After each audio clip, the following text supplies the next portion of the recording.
Olá, hoje vamos estudar um tema sobre a graça de Deus, mas com um foco específico na nossa responsabilidade no processo de recebimento dessa graça e de desenvolvimento da nossa salvação. Este é o texto bíblico básico, que está na Epístola aos Filipenses, capítulo 2, versos 12 a 18, e aí eu destaquei aqui dois versículos especificamente. O primeiro, o 12, que fala que Deus é quem efetua em nós, tanto querer quanto realizar, segundo a boa vontade dele. Então, é Deus quem sustenta esse processo. No entanto, no verso 15, a gente vê ali que cabe a nós buscar o desenvolvimento de modo que sejamos irrepreensíveis e sinceros, mesmo em meio a uma geração pervertida e corrupta. Parece que foi escrita para os dias de hoje. E a gente deve reluzir em meio às trevas, sendo luz do mundo, como o próprio Cristo já nos tem ensinado. Nessa carta, então, o que o apóstolo Paulo busca é incentivar aqueles irmãos, aquelas irmãs daquela comunidade, para que eles tivessem firmeza e para que trabalhassem na própria salvação, no próprio desenvolvimento da salvação. E alguém pode falar, mas vem cá, mas a salvação não vem de Deus? Sim, ela vem de Deus. E aí, já estudamos isso anteriormente, quando falamos dos 5 bases fundamentais da reforma. A graça é o que justifica, a graça santifica. Isso nós sabemos disso, é maravilhosa. Ela é o elemento-chave na experiência de salvação e de amadurecimento na fé. E a graça de Deus nos ajuda a discernir, a compreender o nosso papel mediante esse processo e dando uma resposta positiva ao chamado de Deus.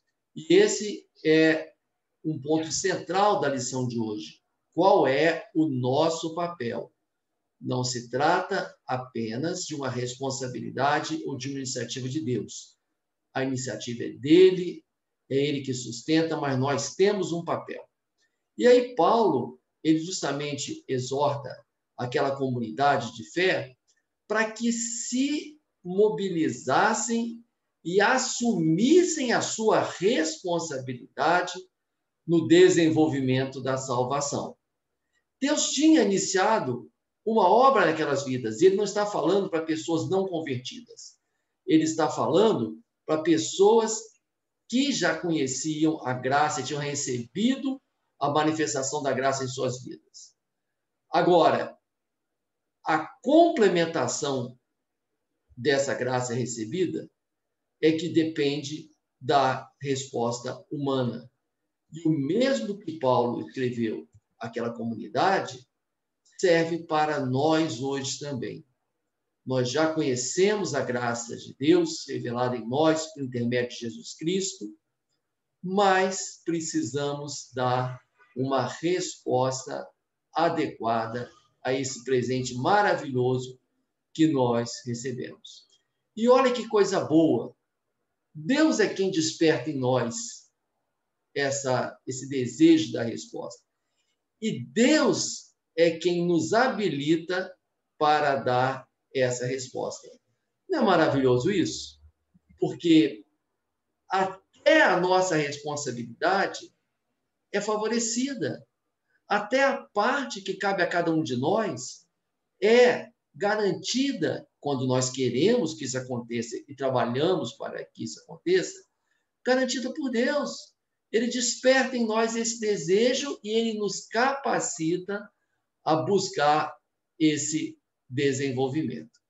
E desenvolver, no grego, que é o original, né, do texto bíblico do Novo Testamento, ele significa essa palavra em grego, katergazomai, que tem como significado, olha aqui, operar, fazer algo concreto, operar, efetuar um trabalho que vai sendo realizado até que a obra seja completa. Isso é o desenvolvimento da graça salvadora nas nossas vidas. É isso que acontece quando nós buscamos. E John Wesley, o fundador do metodismo, ele afirmou que sem a participação humana nesse processo de salvação, a salvação não se desenvolve. A graça de Deus não opera a ponto de nos salvar.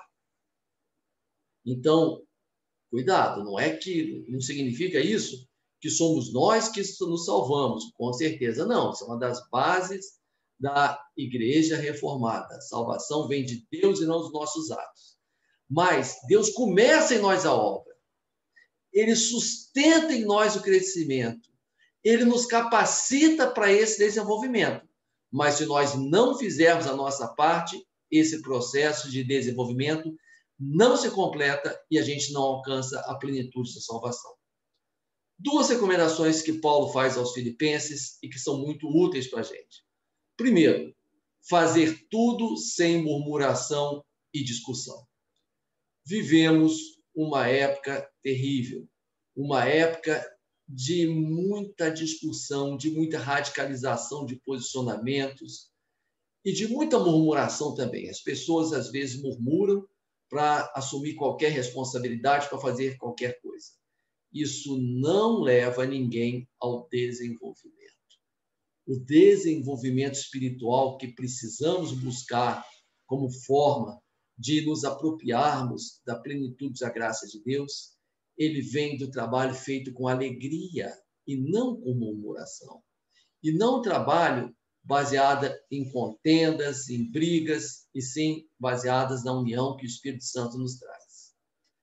Também, outra recomendação importante é que esse desenvolvimento envolve um compromisso missionário de anunciar e viver a palavra de Deus. Então, não pode ser um processo apenas individual.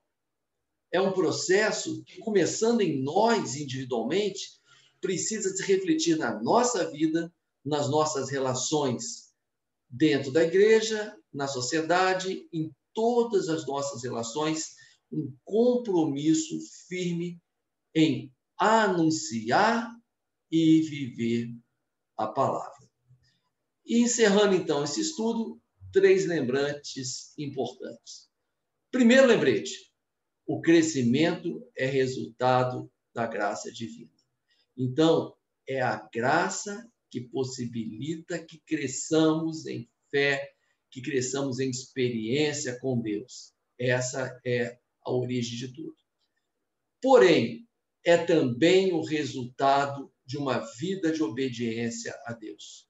A graça é o adubo que proporciona o crescimento. Mas se a gente não regar, não cuidar da plantinha, simbolicamente aí a nossa própria vida espiritual, não vamos a lugar nenhum.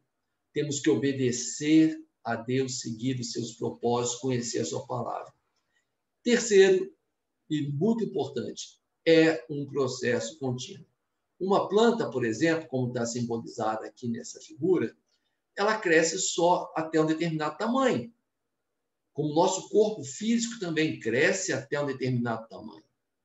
O crescimento espiritual, no entanto, não tem um limite. A cada dia da nossa vida, podemos viver 100 anos ou mais, nós podemos buscar continuamente esse crescimento.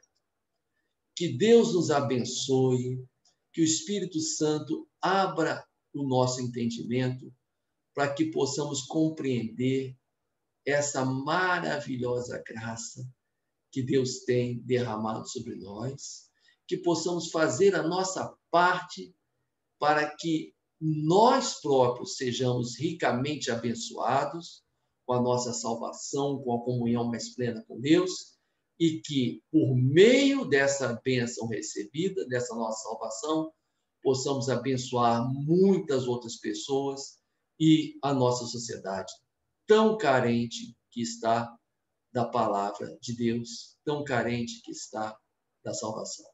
Amém.